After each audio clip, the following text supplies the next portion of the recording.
Welcome to Dreaming Machine. It's Joe here. I'm with Amy. Hi, Amy.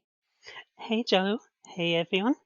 So, life has gotten in the way of recording more of our, let's say, formal series, like our Time Traveler's Pitch, our deep dives, things like that. We have been watching lots of great shows and like animations that we want to talk about. So we thought let's keep it simple and do a really fun what we've been watching episode. Just about like shows we're into at the moment, things you might have seen and be interested in our thoughts on it, or things you might not have heard of that you like to find out about. Some great tips and yeah, what we've been watching, what are we into. Let's hit everyone with what we've been up to checking out. And when we were doing the notes before, we've been watching a lot of shows. I don't know if we've had time to do much else, but it's great. Yeah, Amy, do you want to kick things off? Yeah, so first off, there's a couple of shows that I've started watching that definitely have some potential, but I think it might be a while before I've seen enough to go into more of a deep dive on them. Castlevania Nocturne looks to be off to a good start. I've only seen the one episode, but so far it seems pretty good. It has a lot to live up to because the previous Castlevania series was a really good adaptation, especially when you get into later seasons, and everything they did with Isaac's character, amazing. Hopefully Nocturne, with them doing an adaptation of the absolute classic Castlevania Rondo of Blood, which has resulted in it having an updated version of one of the best pieces of music in Castlevania history, Divine Bloodlines. Hmm. Hopefully that's gonna continue to be just as good as the previous seasons were. I've not seen any Castlevania myself, but I know that it's a very well regarded show. People had good expectations, but it like exceeded those, and it's become quite a big It thing. exceeded my expectations. Yeah, yeah, it's a brilliant introduction, honestly, to Castlevania for people not who aren't big into their Metroidvania games. Yeah, the game looks like really difficult. I know there's a classic PS1 game that everyone talks about. Like, everyone moved to 3D at the time, didn't they? And now it's like an absolute classic. But there's been like great good games since Are then you as well in the thinking series. Symphony of the Night? Yeah, of course. Yeah. Symphony of the Night is a superb game, yes. Excellent. Yeah, so that's something you'll be checking out more of. I've got a similar thing, but with a much older show. Yeah, I kind of missed out on Star Wars, the Clone Wars TV series. So not the 2D one. I have seen the 2D one for the little shorts, which yeah, is yeah. just fun, but like isn't like a proper fully fledged That season. one's overlooked a lot. Yeah, I mean, I wish I had different titles to make this discussion easier, but it's Jendi Tarkovsky, is that his name? Like the guy who did Samurai Jack, and Yeah, that one's great. I've got that on DVD, like both volumes of that. But I never saw the three at the time it came out. It was hard to like get unless you could buy DVDs and things or had the right kind of channel.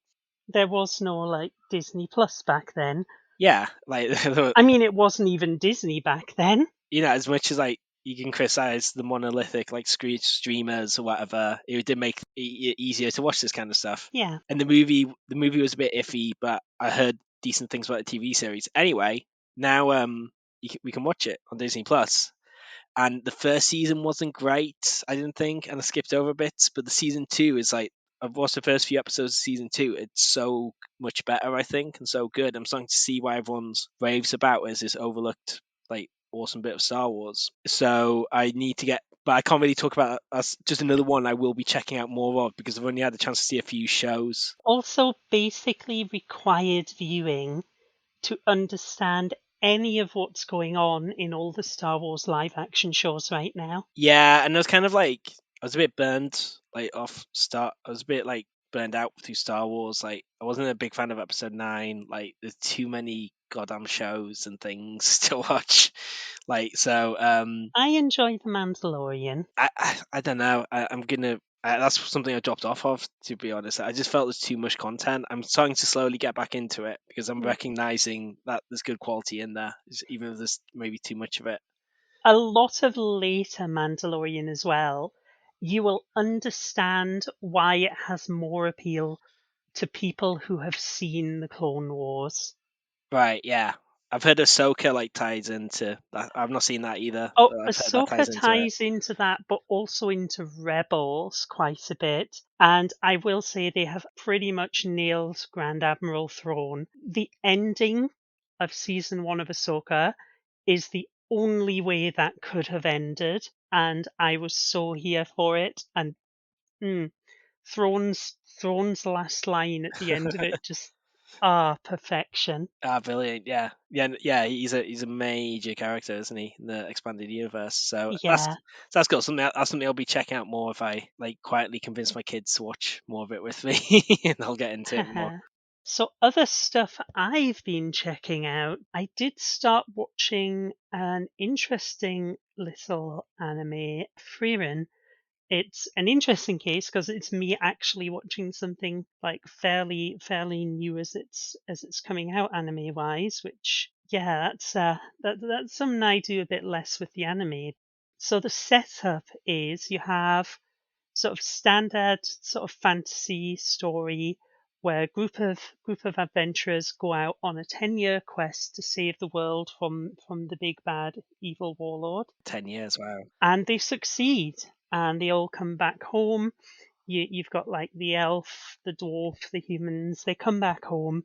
They're celebrated as heroes. There's statues erected to them, stuff like that. And they watch a meteor shower. And the elf points out to them. She's like, "Oh, there's a better spot to get a view of this. You can see it much better outside the city. I can show you next time." And then she goes off to do her own thing. Leaves them all behind. They carry on with their lives post quest. This is all still the first episode. So anyway, she comes back the next time the meteor shower is due.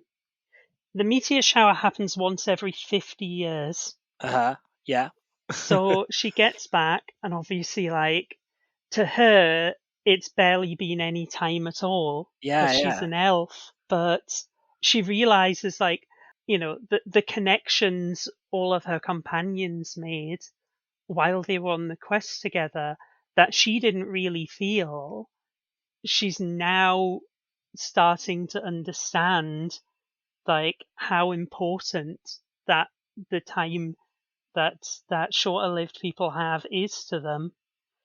And so, like, one of them's like super old. He has a hard time getting up. They get to the place to see the meteor shower this time, and then he thanks her for that, and then he dies of old age. Jeez, it's quite heavy stuff. And yeah, following that, she's like, you know what, I actually kind of probably need to slow down and like appreciate appreciate life more and all the people around me more, because I missed out on all these connections with these people while they were living their whole lives. Lots of introspection going on here, like in Yeah. the setup. And so yeah, she ends up like working with one of them, researching a bunch of magic, after he gets her to make a promise, which leads to her taking on an apprentice. And yeah, I'm interested to see where the rest of that goes. It's a great setup. What's the show called again? Freeran, you should check it out. I mean, what I find is interesting, like you get some shows out like very unique concepts, right? Yeah, But I think sometimes what's good is if you have a very established like trope, like this epic fantasy adventure and settings, you can quite you can play established. with it. You can use it as the Yeah, setup, as a jumping off point for something deeper. exactly. Yeah, and you can play. Yeah, that's exactly it. And so some of those shows can be really really interesting. I think so. That sounds really cool. Mm. And there's one more show. Yeah. There was a show I showed you Oh briefly. yes, of We were course. The last time we got together to discuss, to plan our next recordings, shortly before, I think it was shortly before I came down super ill, and ended up losing my voice for 6 weeks. And to compound it further, I'd recorded my reaction to it and then managed to lose the recording. So like it was all around not great. Yep, Thankfully you're doing better now health that wise, which is good. yeah, that whole recording was just a bit cursed. But yes, I showed you an episode of a show called Murder Drones, little independent production on YouTube. It's a show about an alien planet that humans colonized, and then all the humans died, and their worker robots just carried on living their lives. And so the company just sent a bunch of killer robots to terminate them all. And weirdly, it's a comedy. Like, despite Yes, yeah, no, I enjoyed it. It was good. It was good, and it's free. It's free on YouTube. I mean, yeah. it does raise a lot of questions, like why do the robots go through being teenagers? Why are these robots hormonal? How does that work? These are all questions that will not be answered, but instead you get a bunch of dark comedy that leads into quite a bit of for like body horror and underlying cosmic horror. Yeah, and it was really funny, but like but it had like its own like world setting, which I agree didn't make total sense, but he just went with it. And yeah, so no, I enjoyed that. Very good. So, but now we've got some shows. As like a quick take of things we're just getting into, kind of thing. Whereas like now we're going to hmm move on to like the shows we've really been heavily like watching and enjoying, basically. Yeah. Yeah, Some of them are things that either like me or yourself. It's just been like us watching on our own. Some we've been both been watching. So yeah. So Amy, I'll let you take it away. yeah. So I've always been a fan of Star Trek, and right now there's quite a lot of Star Trek shows going on. But my favorite one out of all of them right now is actually the animated one. Not the first animated Star Trek series, but the new one, Lower Decks, Indeed, yeah. which is now on its fourth season. That happened fast, didn't it? Yeah. So they've kind of got a rotation where you'll get they're basically making it so Star Trek is on all year round. So you'll get a season of Discovery, you'll get a season of Strange New Worlds, you'll get a season of Picard, you'll get a season of Lower Decks, and it's looped around, and that's taken an entire year, and then you get something fresh like for each of them next. Now, Lower Decks, I've really been enjoying the. It heavily leans into established Star Trek lore, but doesn't take itself very seriously, and I quite like that. I like the characters. We've definitely got some more of the good stuff I'm enjoying where it explores those characters in season 4, particularly with the stuff it's setting up with Tendi, the Orion, Hmm. or as many Orions know her, the mistress of the winter constellations. Hmm. Not an ominous sounding name or anything. Yeah. But one interesting part I wanted to actually talk about isn't a Lower Decks episode at all, because those maniacs went and did it. They did a crossover episode between two of their ongoing shows, and they did it with Lower Decks and Strange New Worlds. Okay. Yeah. So one of the live action shows has a crossover with Lower Decks, and the way they did it is really well realized. You have the intro, Yeah. where you have the animated characters on their ship in the future of the future, Right. and you have Boimler, who's like the how to describe Boimler. He's the absolute goody two shoes, perfect like wants to be the perfect like Starfleet officer he imagines. Yeah. Um, Yeah, so he's talking about the TOS era, which obviously referencing the original series, but like in universe, like oh no, it was like what do you mean the TOS era? You know, those old scientists, like when back in the day when they were first exploring space. And yeah, they go down to a planet. It has a big time portal on it. he gets sucked into the time portal after doing stupid stuff. Yeah. And then you get the really weird part where you just have him falling out the other side, except now it's his actor Yeah. I was trying to work with out his if. hair, like his hair is Yeah. dyed purple to match the character. He's wearing the uniform from the animated series. Like he sees the crew of the Enterprise from Strange New Worlds standing over him, just like, you look very realistic, and then passes out. Yeah, that answers my question. I was like, how on earth does a cartoon appear in the live action world by having an actor equivalent? Yeah, okay. Yeah, and then well, it literally is the person the actor who does his voice. And later on, this happens with another of the voice cast. So two of them end up in the past on the thing, and then at the one nice touch is, of course, the opening titles. They basically ran a filter over the standard opening titles to give it a full cell shaded look, and added in little elements from Yeah. the Lower Decks intro, like the big monster that suckers onto the warp nacelles and just gets dragged along with its big googly eyes looking everywhere. And yeah, and then at the end, you basically have a situation where all the crew of the ship in the past end up getting high, which leads to all of them. It just cuts to animated versions of all of them in the epilogue, voiced by their actors. Where it's just and they're just having a conversation about how everything turned out, and one's just like, "Wait, does everything look weird to you?" That's an elegant solution to like how they appear as animated ones. Yeah, that makes sense.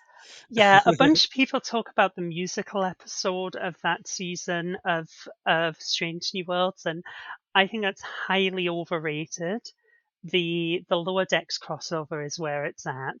Cool. Yeah, I mean, I've only seen the first couple of episodes, I think, based on your recommendation, and I like too many other shows basically, like what I was watching, and Yeah, I it's one. and I enjoy like bits of Star Trek. Like, I like the original series a lot, but like You're not as invested in I'm Star not as Trek though. invested. Yeah, for sure. Yeah.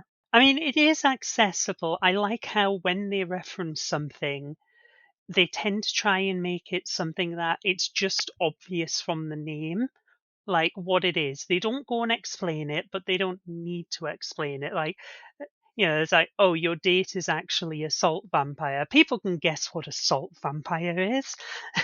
they Yeah, they of don't need to have course. seen the episode that a salt vampire appeared in back in the 60s. Yeah, and I wouldn't want them to dumb it down. Like people like are smart and can work this stuff out or I mean, Google if you it. explain stuff, the joke doesn't work. Exactly. Yeah. Yeah. You should just. Yeah. No, I'm totally for that. Like, I think I like shows that they put me to work in googling things after. I Yeah, think I like it when they treat them as grown up. yeah. So Lower Decks continues to be good. They've expanded on more characters this season. Yeah, I'm liking it. Very good. So anyway, from science fiction, let's take a hard turn into fantasy, much like Matt Groening did. Yes, indeed. So this is a show we've both seen, Disenchantment. Yeah, The we last were season. going we were going to do a thing where we just recorded our impressions of each episode, but again, my illness and stuff got in the way of that. I mean, it's I mean, yeah, the illness sucked, of course, but also, I think I'd suggested we give each like episode a rating, I and like independently and compare notes, and I realized that firstly, Disenchantment is kind of this serial adventure, so it's at Yeah. its best, the less episodic it is, the better the show is. So that's it's a highly flawed idea. Secondly, I really don't really like ratings. Like I like Yeah, reviews when they yeah. just tell you it and you're sensible enough to like work it out. Yeah, no, that's the kind of reviews I prefer as well. And how Yeah. can you rate like a more emotional episode of Disenchantment with like more out and The out the funny only one? way you can relate it, the only way you can apply a rating to it is that like any episode where Bean and Mora kiss is S tier. That's all that matters. That's the only rating system you need. But yeah, no, I mean, I love the focus on their relationship. So like, Oh my god, yeah, the episode where you are just dying of cringe as you watch Bean just dig herself deeper and deeper and deeper, talking about like but like the fish part of you is a part of you that's like, and I was just like, oh my god, did you say a normal person or like totally fish? And it's yeah, I love how like the relationship progresses to the lovers' tiff I episode well, I like the fact stage. that that scene makes it feel more realistic. Yeah, It's more believable relationship that you have those flaws in it. what I love about their relationship is from the first like one of my favorite episodes is when was it season 3 or season 4 when they're on the boat together and they're just like bonding basically. I think it was season 3. Hmm. And it's not like it's almost like a bottle episode. Is that what it's called? Like where Yeah, it's just like it's not really nothing's really happening. But for a mermaid and being this like princess is so relatable. Like the kind of talk they have and the relationship they have, and they're so lovable, and it feels like yeah, messy and flawed. It has like stop start like yeah. conversation. That they're just. It's just so nice, just having that whole episode, just for them to just have that. And yeah, I'm a big defender of Disenchantment. I've written an article about it, about how I think it's just underrated, basically, and I think people will regret like after it's gone that like they went more into it because I think like the first season was a bit guilty of being a bit too episodic and not what it was quite promised. It doesn't have the rat-a-tat-tat of like classic Simpsons. Like, although I still think it's quite funny, I like it, but I think what I argued in my article was the more it just settles into its groove of properly following the story, which season 3 onwards is massively delivered on, it somehow gets funnier. Like the less like they have standard sitcom setups. It's just like when you just go with the characters, go with the story, it's just naturally very funny and empathetic and likable and what it has in common with the Futurama, I'd argue, is you feel more for the characters. I think you connect more with them. I think it could stand to have a few less episodes per season. I think like they try and follow all the characters and have stuff going on. And I think some of those characters' plots just aren't there. They're not fully realized and honestly the stuff they pad out, I really don't like a lot of the Zog stuff. I really cannot stand a lot of that. It's just ugh. See, It I quite like the Zog stuff, but I guess it's each to their own. Yeah, I mean, I'm not sure if I like's the right word, but it's kind of like he's an interesting character. I think. I'm pitching it to the wrong person. You just said you don't yeah, like I it. think yeah. Yeah, it is a bit like very. I They throw a think lot out there, so I I can. think one thing that can be said for it is this is a show that is probably never going to suffer the fate of The Simpsons and Futurama. It's going to be left where it ended and probably not have its corpse dredged up every few years. Yeah, that's true. I still wish. And I think it has that going for it. I'm saying that as a positive. I still wish they had like. I think they were meant to have 6 seasons, from what I've read, and I feel it's weird. Like the last season, I want obviously no spoilers. It was just I enjoyed it and it was a nice ending, but it had a couple of episodes a bit weirdly slow paced, given Mm. how much I have to get through, and yet it still felt like other bits were rushed and not fully answered.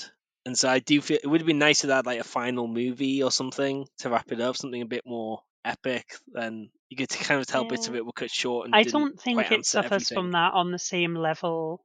Yeah, I don't think it suffers from that on the same level as something like The Owl House. Yeah, oh for sure, that was clearly like it should have been longer. Yeah. Yeah, no, that's true. That is true.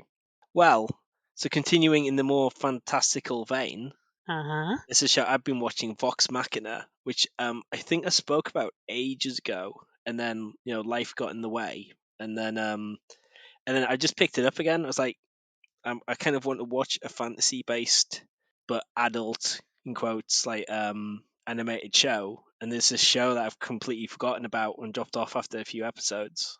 So Vox Machina, it's a spin off from, if you're not aware, it's like a spin off from the Critical Role like online D&D like streaming thing. Loads of my friends are into it. Yeah, I've never actually seen. I've seen D20 Dimension 20, but I've never actually seen Critic. I'm not really Yeah, into the no, main source material, funnily yeah, no, enough. I'm completely unfamiliar with it. Yeah, so that's not even my route. It's just a prominent like grown up fantasy um season with nice looking animation, and that was enough for me, really.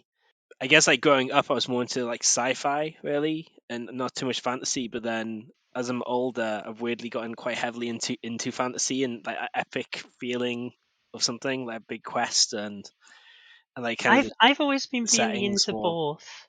Yeah, yeah, no, no, I know, yeah. It's just that fantasy bit's grown on me over time, I think. And now like it's probably more of a go-to thing than sci-fi for me, weirdly. But anyway, so it is quite like, so it's just a group of like rogues basically. But like all the different with the different character, that's not the character class, if we're getting technical, but like they are like rogues from society. They're like anti-heroes kind of thing. Like get together. We're just approaching the end of season one as I watch it. I know season two came out earlier this year, I think, or recently at least, anyway. And it's just fighting, adventuring, going on personal journeys, all that kind of stuff. There's a bit of a backstory like Mm. that centers like the main through line in the show. And it has the original voice cast from the podcast, right? Yes, it does. It does. That's right. Yeah. So it's got a brilliant voice cast in it. Literally, the only thing I know is like Laura Bailey's in it, Yeah, who has voiced a lot of characters I've enjoyed playing as in video games. yeah. It's also got Ashley Johnson, is that her name, from Last of Us as well? Like other games and Infinity Train and like a famous voice actor as well. So yeah, it's got some. It's got like I was just looking through the cast. It's got Dominic Monaghan, I think. It's got like quite a lot of famous, surprisingly famous people just hidden amongst the cast, as well as like people from the original, Critical Role um phenomenon. And like it's interesting because I think it's subject to a bidding war I've had. Like it's like Critical Role, as you say, is really popular.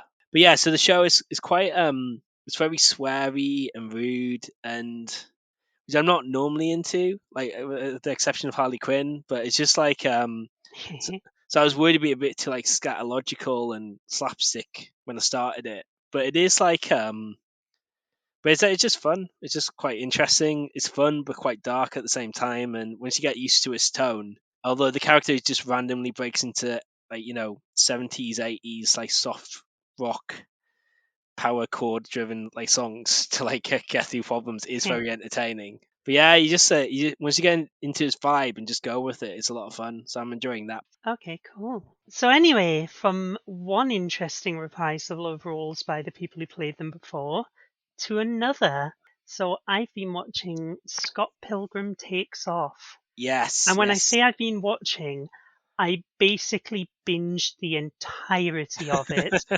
I was like, I'll watch one episode, and the next thing I knew, I'm like 7 episodes deep, and suddenly and suddenly, like, the next thing I know, I'm hearing a cover of Konyo a Hurricane from classic 80s anime Bubblegum Crisis. And I'm Oh, just like, great what the reference. hell is going on here? I'm loving this. This is something made absolutely for me. So yeah, Scott Pilgrim Takes Off. Interesting, just bringing the cast of the 2010 film back to voice all of their characters in an animated show based on like the style of the original of the original like comics. So yeah, that's something. Uh, the animation is really good. I Yeah, love it. animation's fantastic. It's Yeah, Science Saru who did it, isn't it? Who did yeah, it is. yeah, they're a great studio. Mm.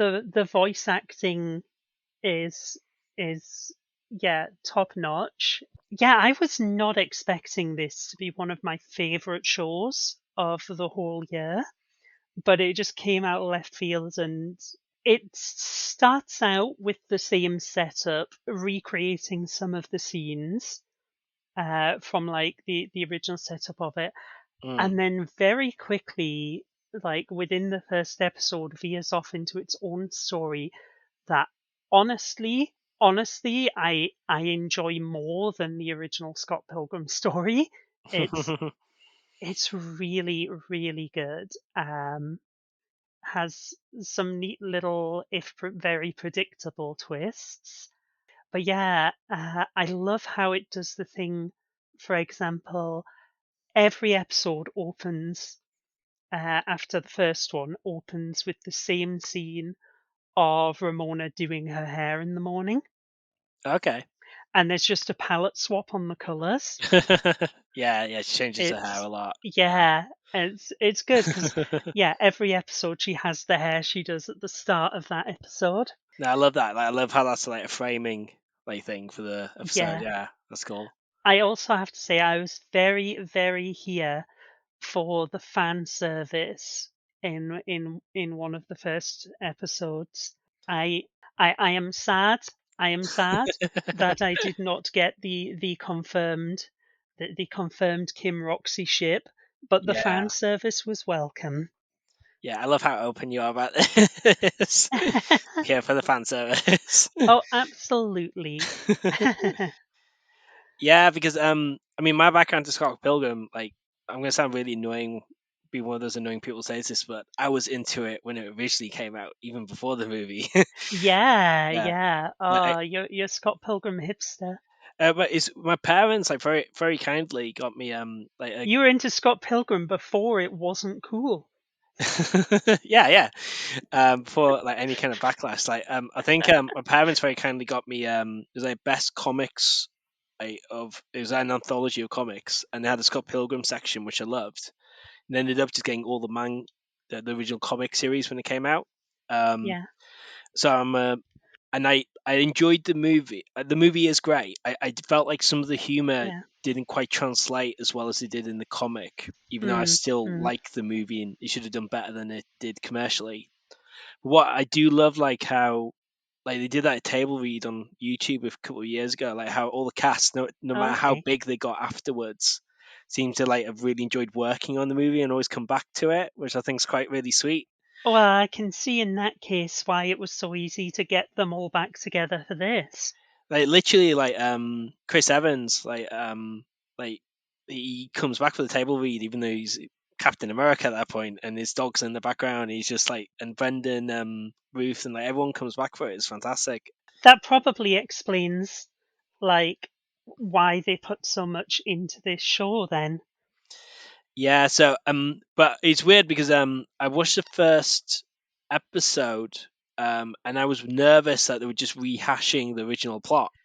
But then you get to the end, and we're not going to spoiler anything here, but that twist. Well, I didn't get to the end because literally I had something else to do, I think, so I had Oh to pause it. no! And so, but then there's like, well, so far it's just like, even though it's good, really well animated, it's good. Like, and I will watch it because I will watch it. I love Scott Pilgrim. Like, I was like, it's inessential. It's just a nice like visualization. Then I read all this Yeah. stuff online about like a backlash about how it's completely different. It's like, oh, well, Oh that appeal no, that it's appeals to completely me. That different in I, such a good way. well, that's what I want though. I want it to be different. Yeah, What's the point? yeah. So like, I'm now gonna watch it now, having read that. Once I get Netflix back, but that's an aside. So I've yeah. I've been having such a good time with it though. With like the performances are really good. Obviously, like some of the cast there, I've still been following loads of stuff they've been doing. Like, Roxy again as an example. Like, I've been watching The Owl House for the last few years, Yeah. so like Amity Blight, and yeah, just seeing her just drop straight back into that character all these years later. Yeah, I love like Kim Pine was my favorite character. I think like the secret for the people who write the comic is Kim, it's weird because I'm having to reconcile that with yeah, like I remember how cute I've always loved Kim. Kim was great. yeah, But I remember watching the film, and I'm now having to reconcile like hearing her voice again that, and I'm like that's Dr. Jurati from Star Trek Picard. Like she went on to. I'm used to her. Like yeah, honestly, like the only one I'm not used to being an adult at this point is Mae Whitman because I keep hearing her yeah. still playing kids and stuff. She naturally looks. I know it's animated, so you can't see it, but she naturally looks quite young, I think too. Yeah, she does. Yeah, But yeah, like I think if anyone's listening who like has read the movie, sorry, watched the movie, it is read the well, movie. yeah. What am I saying? Like, it is well worth I reading the think you need original. vegan powers to read the movie. Yeah, to use that percentage of your brain that's not used like curds and whey or whatever like Yeah. ridiculous thing he says. But I think it's well worth reading the comic because the last three books are like almost entirely different from what happens, and the flashback to Kim is really fascinating. It's like super interesting. So just as a random thing, but yeah, so yeah, I'm kind of jealous that you stuck with it longer, and I didn't give it like one goddamn episode before I got distracted, You really and now should. now I Go regret it. back, watch it, make sure you have an entire day free Mm. because by the end of episode 1, you're probably in the position of wanting to watch episode 2, and then you will look up and 8 hours have passed and you've watched the whole thing, and you're just like, "Oh, oh," you know? Yeah, and if you're listening in, if you're not seeing Scott Pilgrim or the movie or whatever, or even if you have, but you weren't like the animations, like it's fantastic. It's such a great story and so much fun, but like quite empathetic, deep characters. So you just Mm, just check it out. It's great. yeah. They I really like how much the show takes the time to really flesh out the depth of all the characters, even Mm. even with the few episodes it has. It's all about going sort of deeper into characters who, like, the film, obviously on account of being a film, didn't get to devote the kind of time you can to in something like a graphic novel or something. Yeah, You can't give that for a film adaptation, but they went so into it and developed the characters in such an interesting way in this. Oh, total aside, hmm I remember when I was one of the handful of people who still had the Scott Pilgrim video game, also very highly rated, yeah. People because love that, that don't they? shortly after that was only available for a short time Yeah. after the film came out, and then it got delisted from all the stores, and I still had a copy on my Xbox. Yeah, that's it's quite sought after now, isn't And it? you couldn't buy it for the longest time until it just recently got a re-release. Yeah, I think I struggled with the demo difficulty wise, but I then realized it's more an RPG. You have to it's really important to level up, and Yeah. that's when you really get into it properly, isn't it? Yeah, but yeah, people love that, don't they? So from fighting evil exes to fighting the full forces of evil. Ooh. Nice transition onto. So I've been watching This is another one of you going back and watching something you missed, isn't it? God, for someone who's like involved in this animation podcast, I miss a lot of like stuff done at the time it's out. There's just too much good stuff out there. Yeah, this is an interesting one. The Star versus the Forces of Evil.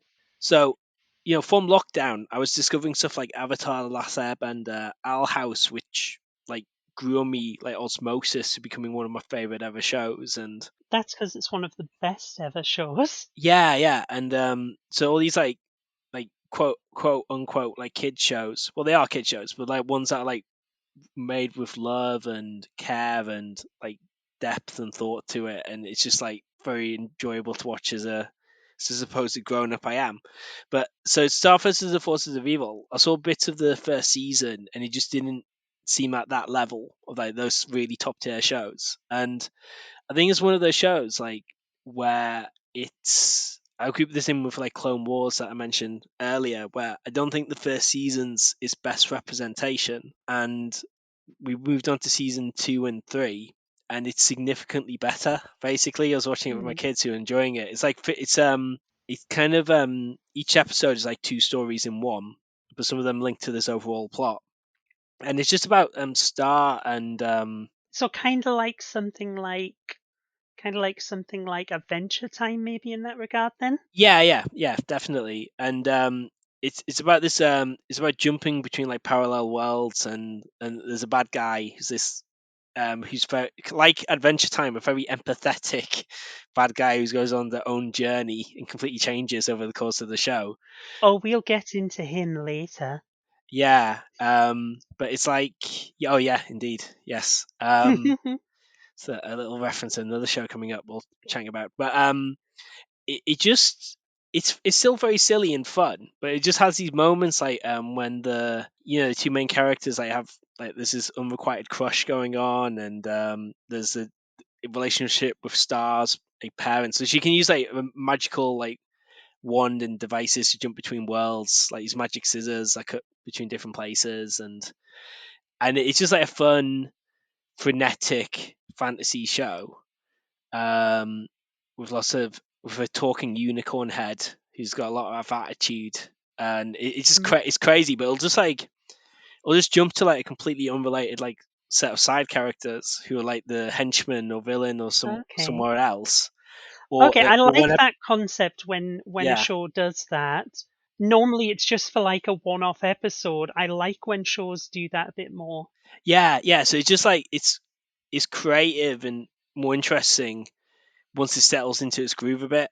Like I just think the first season wasn't properly developed and fell back on like slightly tired humor for me personally, at least. Yeah. So it's just like taking me by surprise, and now I quite look forward to watching it. So I'm still getting into it. I've not seen like all of it, but it is like if you're bored and on Disney Plus, it's worth like checking out, especially if you want like a more family friendly show, or just something a bit more frenetic and different, really. So I'm enjoying that. Hmm. Cool. Cool. So like scissors that cut between different worlds. So like that just sounds like a less subtle knife. Yeah, it did remind me a hell of a lot of his Dark Materials for sure, but it's not quite as like somber or political. There are some power play things going on, but like it's not quite as like deep as that, to be fair. Hmm, Um, hmm. but yeah, like a less subtle knife is a great way of describing it, Amy. Thank you. Well, if you're finished with that, I guess if you can't beat the forces of evil, join them with the next show I've been watching, which is season 4 of Harley Quinn. Harley Quinn, yes. So, have you seen season 3? Yeah. Season 3 was Hmm. as all the seasons have been fantastic. Do you remember how it's all wrapped up with Ivy getting a job offer, Oh, vaguely, yeah. I have to confess, it's been a while since I've heading seen up it, for just due Legion to of Doom? streaming, how like the limited time window is available. But yeah, Yeah. So yeah, I continue to be always on edge that at some point, like the horrible Warner Brothers axe that's been swinging around for every decent show is gonna hit this. yeah, Because the asset stripping of that company continues apace. it's crazy, isn't it? We lost so many good shows. But Harley Quinn is about the only one that's still going. And while I think this season has some flaws and has some weaker bits, honestly, the continuation of all the stuff, like with Harley and Ivy, uh, like the ongoing clashes in their relationship and how they're making it work, and some of the ridiculous things with Lex this season. Oh my fucking! Where there's a spaceship, and there are no words. There are no words for his spaceship in this season. Is it inappropriate in some kind of way, I'm guessing? Also, I will say, if you haven't seen it, yeah, keep an eye out for Chekhov's potato. Okay. That, yeah, ill-advised uses of the Legion of Doom microwave by Jim Gordon. I love how it delves into like the microwave. I love it, God. It's great. Yeah, no, but Yeah, yeah, basically it continues to be a quality show worth watching. I can't remember. Did we get around to talking about the Valentine's Day special? The very problematic Valentine's Day special to give it its full problematic, right? title. To give it its full title, that's its All actual right. title. I thought that was your comment. No, not a commentary on it. Just Harley Quinn's very problematic Valentine's Day special. It's a great title. Yeah, so Yeah. I've seen seasons 1, 2, and 3, and like literally, I just couldn't find a way of streaming. Did you miss the Valentine's Day special I've not then? seen that either. Yeah. Ah, the quest for vegan Lazette balls. It's that honestly is one of the finest episodes of the show, and you should definitely Brilliant. check it out. I know. I will. Like, I'm just literally waiting until I can get my hands on it. It's such a great. It's one of my favorite shows. I think it's just so funny. Like it's It is. It's like consistently funny as well. it's yeah. Like the acting continues to be top notch. The writing continues to be good. Yeah, it's just good, Yeah, and I like the art style is still nice. So yeah, it's got all these great elements, but it's just like it's consistently funny. I think like yeah, like yeah, it's reliable. definitely. Yeah. So I'm seeing a theme with the next one on your list, Joe, which uh, after the last one and looking at this one, I think it's giving away a bit that one of us here has kids. Yeah, and this is the best kind of podcast where you can jump from Harley Quinn to Bluey. Yes, I've been watching lots of Bluey. Okay, and at least 80% of that has been driven by my kids. I think Bluey, right. I thought this would actually be an interesting show to talk about because honestly, it has been a cartoon I've seen a lot of recently. Um, Okay. so I feel like I should acknowledge that. It's a little out of my wheelhouse, so I'm happy to hear about it. So Amy, like, there's a lot of like kids shows are generally better, but there are just really some anodyne, like horrendous ones you have to sit through. So like I saw your Paw Patrol review. yeah, I got a bit carried away with that. If anyone's not seen it, I did a critical. So I let my kids.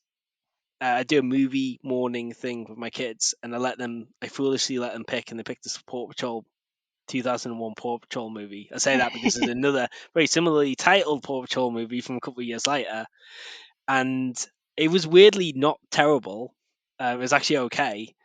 It was better than the TV show, which is flawed and very formulaic. But and I found myself enjoying it. But I don't know. That's because I got obsessed with this incredibly deep analysis about Mayor Humdinger, whether he's a visionary or misunderstood genius, and whether liberty resembles is an embodiment of the American dream or not. I don't know. Maybe I got a little carried away for analyzing So Paw how Patrol. would you contrast something like Paw Patrol with Bluey? Yeah, let's get back on topic, right? So basically, I have to watch stuff like Bing, oh my god, and like Peppa Pig is just like they're not great, right, for an older person who has to sit through it.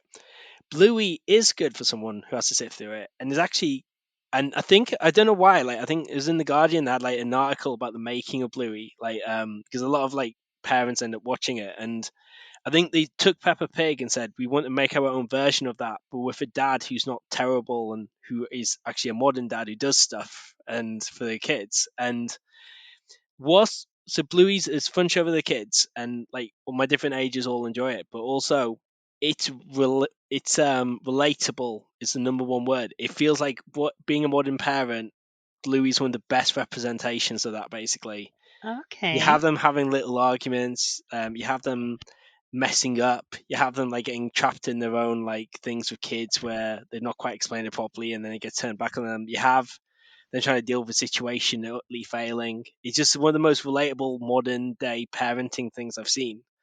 I've still seen the criticism that like the dad always has time to play every little game the kid does and like follows their rules to a T, like no matter how embarrassing that is. And like in the day to day life, you maybe can't do that all the time, and it is a bit you do Yeah. get a bit jealous of this like cartoon dog, like being like a more like a more impressive parent than you are. But generally, it's just like super relatable, and it is not afraid to go for in an accessible, kid friendly way some quite serious topics or some more slightly unusual structured episodes, which is not saying that much compared to like things like Avatar and like top tier shows we've been talking about. But by the standards of kids shows, it just feels like such a relief to have a well made, creative, thought through show, even if it still Yeah. skews very young. I mean, you you're limited in that when you're aiming for a very young audience. So it's good when they pull it off. And I talk about like there's a couple like sadder episodes and deeper episodes, but even just like the silly ones are a bit more creative. Like there's this dance mode. I shouldn't explain this like to anyone who's got kids. Like you'll regret hearing this, but there's some if your kids get on this idea. But there's something called the dance mode game they play where if they hear some music, and you like hit them on the tail or something, they have to dance no matter what situation they're in. So even if they're at the queue in the post office or something, you have to like Oh just dance. no. Oh And like no. it's more like thank God my kids have it's mortifying but like hilarious. And so just have like very creative, even the silly bits are very creative, like having like fun games or silly things like that where they treat these like childlike games like with the utmost seriousness, like which is like relatable as well.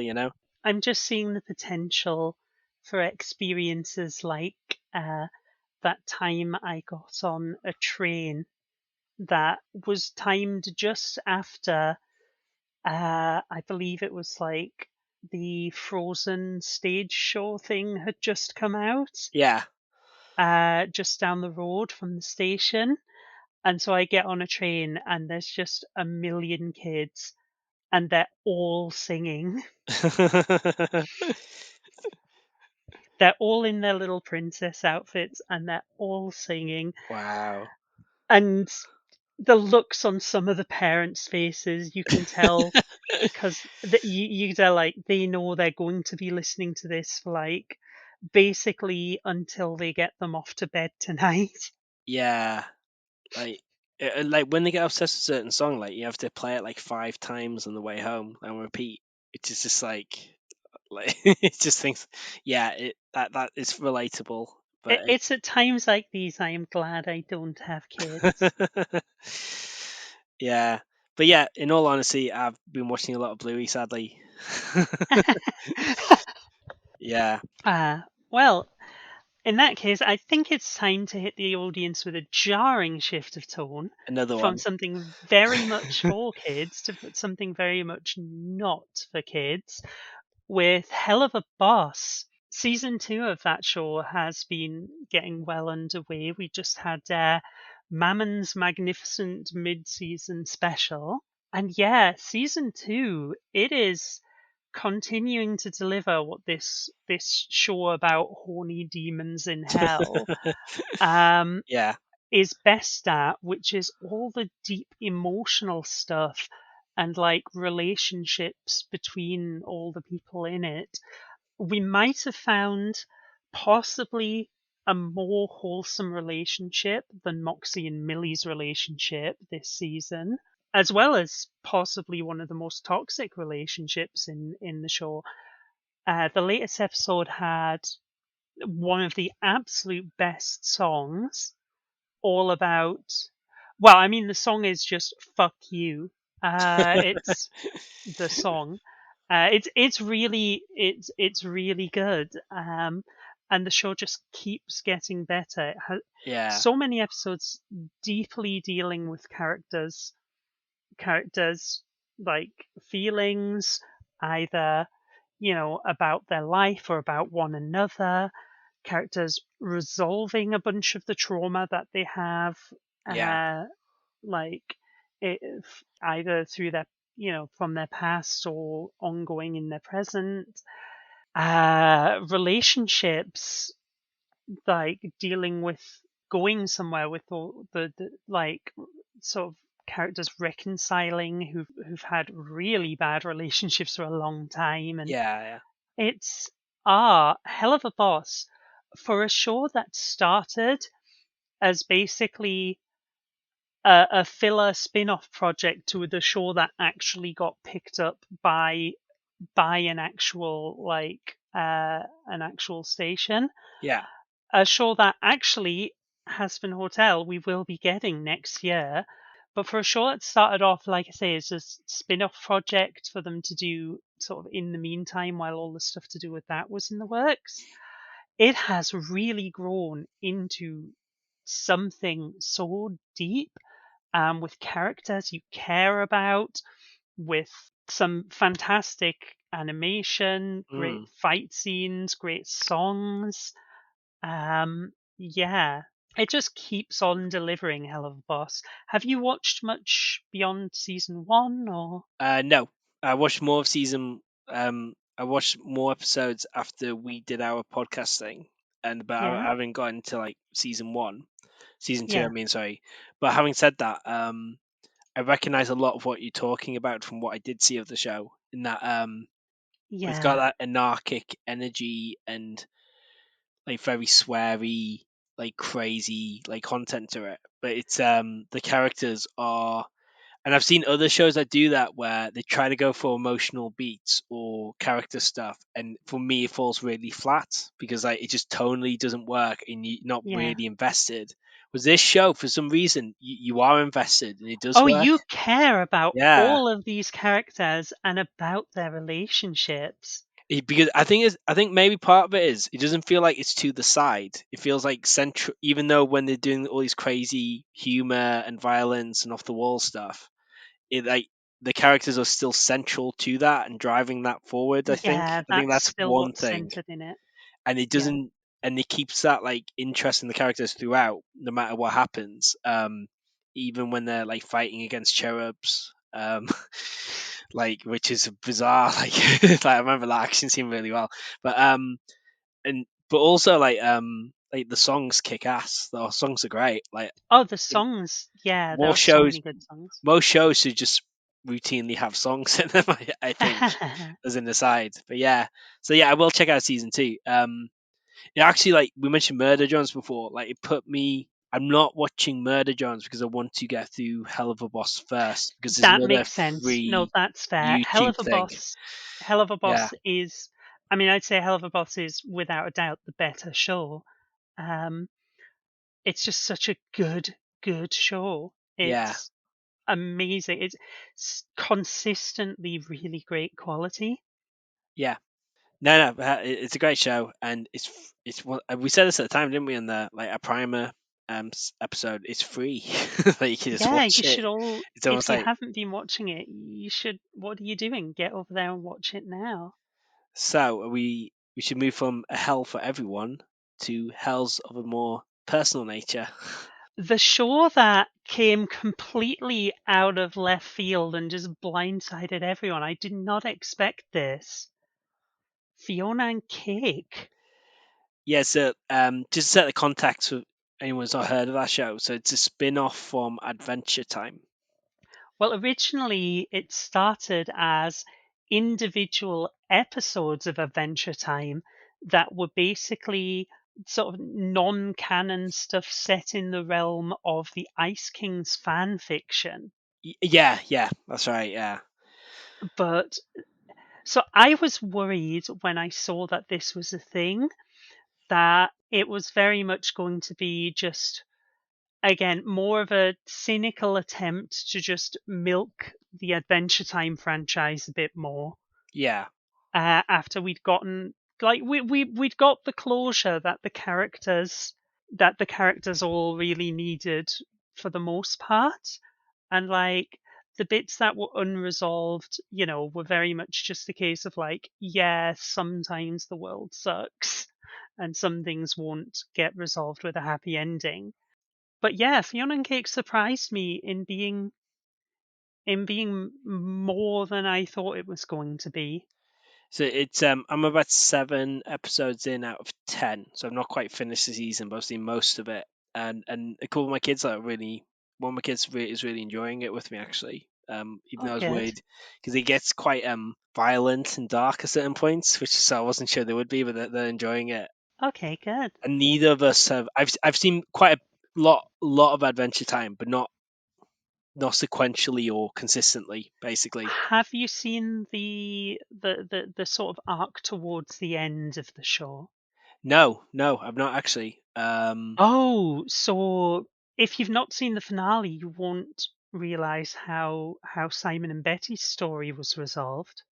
No, I'm just enjoying it as like I knew going into it that I was missing out on a lot of the like background to it, but it's just a good show. Like I think Fiona, it's a Fiona and Cake. It's just got like what the bits I've seen of Adventure Time, what works really well, and that kind of that humor and that empathetic understanding and stuff mixed with these really surreal like crazy concepts and head trips and flights of fancy and things. And it's very engaging, but like and quirky and interesting. But it's kind of And meaningful. yeah, That's the thing. It's really mm, getting into, by the point you're up to, it's probably at the point where it's seriously like interrogating stuff like Simon and Betty's relationship, for mm, example. yeah. I think yeah, that was quite heavy in the last episode we just watched. Yeah. So yeah, it's also the idea was like I know it might not technically. I'm going to call it a spin off anyway, shorthand. Like I think like It is a spin-off. Yeah. yeah, I think it's interesting like when you like sometimes they work really well and take on a life of their own kind of thing, and you Yeah. think like Stephen Colbert report from the Daily Show is a very random example, like Frasier from Cheers. Like Cheers is mentioned a lot in this show, by the way. So you kind of get those things that they take off, but I think the danger is like if something feels really complete, like Adventure Time like did from what you described, then it just seemed a bit risky, and you're just extending something for the sake of it, kind of thing. Yeah, yeah. But it's just nice that it's just a good show, like very simply, it's engaging and fun and like and it's quite surprising in its plot turns, I'd say as well. Actually, you don't quite know what's going to happen next in it. I'd argue. It works nicely though as like a self-contained story that that wraps up the plot threads of some of the characters from Adventure Time, but without sort of being too much of a just rehashing of stuff um, Yeah, for the sake of having more Adventure Time. and even if they did that, it's only like 10 episodes. It's not like it's like quite a self-contained thing, isn't it? At least at the moment. I don't But know. it was better than it had any right to be. Very good. So to wrap all of this up, what shows are you looking forward to in the coming months or year, Joe? So there's one reasonably impending like thing that will come around very soon, which I'm looking forward to, and one very long term thing I'm looking forward to, where we have very I'm little going to make information. guesses at what they are. Yes, The close term one is season 3 of Hilda. you've read my mind, indeed. I am looking forward so much to that. I can't wait for more Hilda. I've been looking forward to it basically since we last got some Hilda. My kids rewatched season 1, 2, and the Mountain King Mountain one King, yeah. movie as well recently ish. So good. So it just reminded me of what a fantastic show it is. Like Yeah. I mean, we discussed like I felt the movie was a little hit and miss, and like we discussed which season was our favorite. But all in all, it's such a like you shouldn't take it for granted. It's such a brilliant show. I'm really looking forward to spending Christmas just like just snuggling up cozy with my loved ones watching Hilda, Yeah. because it's just one of those things, one of those shows. And you can probably guess the longer term thing then, I'm guessing. It's gonna be coming at the end of 2024, and that's Arcane season 2. No, it wasn't that actually. Oh, that was Although See, when you said long term, I was like, maybe. although I did I watched based on your recommendation, I watched I'm about got halfway through season one, and I was really enjoying Arcane until my Netflix countdown. What's it called? Netflix clampdown like affected me. So I need to find a way of getting access Oh again. no, no more Um, Netflix account sharing. Now, how dare they like try to monetize, get money in? Remember when they were like, we're very pro people sharing accounts? Remember Yeah, when that was a thing? we knew it was What happened hollow. to you, Netflix? And now it's all like the Avatar suit. Now I'm just thinking back to Scott Pilgrim and Ramona delivering DVDs for Netflix. Yeah, that was like I did see that bit. That was weird. Like Remember when that was a thing, when Netflix delivered DVDs? it was just weird though that they changed it to Netflix reference. It makes sense given that they're at least part funding it, but it just felt a bit weird to me. But anyway, I think it worked really well. It was like, wow, yeah, remember 2010 when Netflix delivered DVDs? I this is a massive digression, but like I used to quite like Love Film, like when you ordered like a certain DVD. I sound so old now, don't I? But like it was like sometimes if you have everything, you have like nothing. Kind of like sometimes it's nice that so even if I wasn't in the mood for a certain film, I got something like slightly stranger because that's Yeah, what you got. You just watched it, and it's kind of good for you to try different stuff. I sound really old. I'm gonna stop. yeah. Remember back in the day when yeah. Oh, Anyway. don't get me started on remember back in the day. No, you'll get me on a whole tangent. Anyway, like the fact that I'm getting misty eyed over that and not Blockbuster, it shows like it shows how what a ridiculous conversation I'm Anyway, leading us down. what are you looking forward to? What's the show if it's not Arcane? Super long term, it's what the newly minted like studio Avatar are up to. Oh, that's a long way off. Yeah, more But, Avatar stuff. but it's come up in my mind though because I've seen before the Netflix clampdown. I did see the trailer for the live action Ah, Avatar So if anyone's not aware, so like Avatar Last Airbender had the sequel series Legend of Korra, which stop doing live action Avatar. yeah, so like Please stop. Legend of Korra, is one of my favorite series. Like both are great. Some of my favorite series, but I possibly love Legend of Korra even more actually. So then the Netflix agreed to do a live action Avatar, and the two creators of it like kind of fell out basically, or felt they weren't a integral part of the project and quit Netflix's live action version, which is basically, from what we can see, a relatively direct remake of the main show. We don't know like if they've got more changes or depth of things, but it seems like a slightly unimaginative, like just live action remake that isn't really needed. I'd argue, but I've not seen it. Maybe I'm being harsh, but it's not good. It's not great that the creators have dropped out, who I have a lot of faith in based on core. Even the comics are good. Like I just kind of have faith in them, and so it's a shame if they're not involved. So then Nickelodeon's was it Nickelodeon like who's they saw like the success of Avatar coming on Netflix, especially around the pandemic, and Yeah. like it did really well.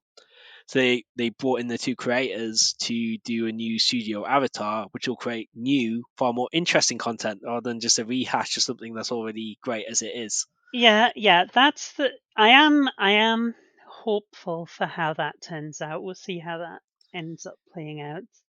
Yeah, and they've released very little information, so you're right, it is ridiculously long term. But just seeing the live action trailer made me think I'm gonna like bide my time for the more exciting new content that'll come out. But whether it's good or bad, who knows?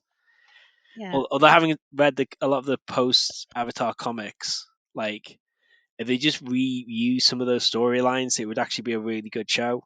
Like depending on what they do. Yeah, honestly, you could spin some of those into into frankly another season of Korra. No, indeed. So, Amy, what are you looking forward to? So, short term, I've got a couple of shows. So, obviously, Hilda, we've already covered. Hasbin Hotel, we get to finally see more than just the pilot episode. So, Okay. I think that is a show that is going to have a lot of criticism leveled at it because it is not, it's going to be different from the pilot, and everyone's had so long since the pilot to build up expectations for it. And in the meantime, we've had Helluva Boss go on to become such a hit Yeah. that I think Hasbin Hotel isn't going to live up to a lot of people's expectations at this point. So, but I'm still optimistic that it could deliver something good. Yeah. I mean, I think if it's from the same like kind of creative team, or at least partially, like Hmm. it's good to have like faith. Yeah, I guess you're trying to protect yourselves that that you're not crushed We'll if it's not see. quite what you We'll see expect. how it turns out. Uh, Further down the line, um, I really liked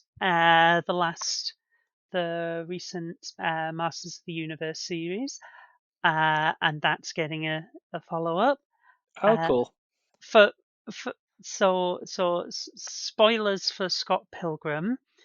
The last it like the twist in Scott Pilgrim ended up being the same one they pulled in the last Masters of the Universe series, Okay. which made in both cases for a really good show. So yeah, I'm optimistic for another good season of that. And yeah, further down the line, long term, more Arcane, yes please. More of just my delightful, gorgeously animated lesbians, please. You got a whole like subcategory of those those shows. I yeah, I have certain tastes. What can I say? No, indeed. That's great. I'm going to throw in a couple more things actually I've just thought of. Okay, Like maybe medium term, just like fill the gap. So like yeah, I saw the trailer the other day for the Miyazaki's like no, now I'm really am retired film. Like he keeps like coming back from retirement. Studio Ghibli, like lead guy really. He's got is it the Boy and the Heron? I think it's called. And like I kind of like had I like Studio Ghibli rather than love them. Like it depends yeah, which movie it is. Like I think yeah. No, no, not everything's going to be exactly to your tastes. yeah, I think like Whisper of the Heart, Kiki's Delivery Service, and Laputa are great. Other films like not. It depends. Yeah, it's hit and miss. Like everyone's, as you said, is doing so much stuff. I think, but the trailer looked really wild. I was quite surprised by it actually. It seemed like quite gave me Mononoke vibes a little bit. It seemed a bit on the darker and more intense end of like his like Hmm. output, which you don't always get if he's the lead on it compared to like his colleagues at the studio. So that looked interesting. Another thing is one of my favorite cinema experiences like ever, let alone this year, was the last Spider Verse film. Okay, I've still not got around to seeing it. So I mean, not only did I see it, I saw it in this like 4DX cinema thing where the seat moves, which was a little distracting. Like you don't need to do that, but like it was great at the cinema. Like so the first one, I forget what is it like into like is that a Planet of the Apes, like into like beyond across. I forget the order, like how they call it, but it's all the Spider Verse films basically. So the second one came out um earlier in 2023, and it was just a brilliant film. And the word Yeah. of mouth's been fantastic on it. It did really well, I think, commercially, because people just said such good stuff about it and got other Yeah, people I've to heard a watch it. lot of good things about it. And it's visually spectacular, but the stories is one of the best Spider-Man stories, I'd argue, actually. And the Okay, progression of the great. villain in it is like very clever. Like it has the plot development's very clever in it, but it leaves you desperately needing to see the third film, which is coming out soon. Yeah, I mean, that's a thing we've experienced for years with films where they end up stretching out the plot of a second film into a third film, Yeah, I just like really heartily recommend it. Like it going all the puts way back to stuff like Back to the Future. Yeah, yeah. Second and third films were back to back in that, weren't they? And then you Yeah. had to, as soon as you saw the end of the second one, you had to see the third one. It has a similar vibe to that without going Yeah, I too mean, the plot second one points had the away. trailer for the third one at the end of it. A trailer as an actual trailer, Yeah. which is where they got the names from because they used to be at the end of films. Ah, okay. I never worked out what the Conventionally, name was. they happened at the end of films, I didn't know and that. then they realized they had a captive audience at the start of films. So they moved the trailers to the front.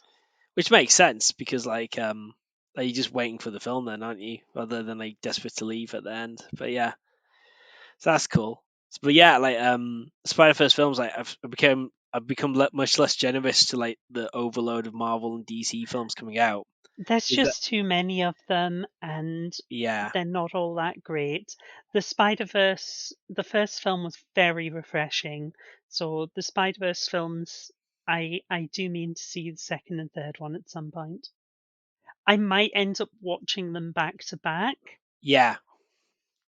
But I was a bit nervous about the second one because it's like now when you have a refreshing take and things, like where else do you go with it? But they actually tie it to like a really strong story, and That's good.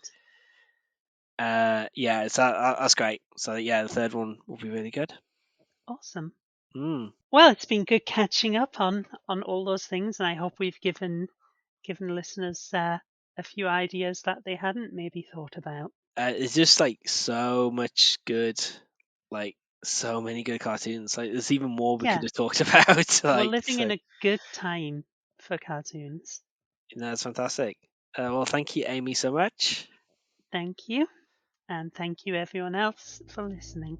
Thank you, and take care.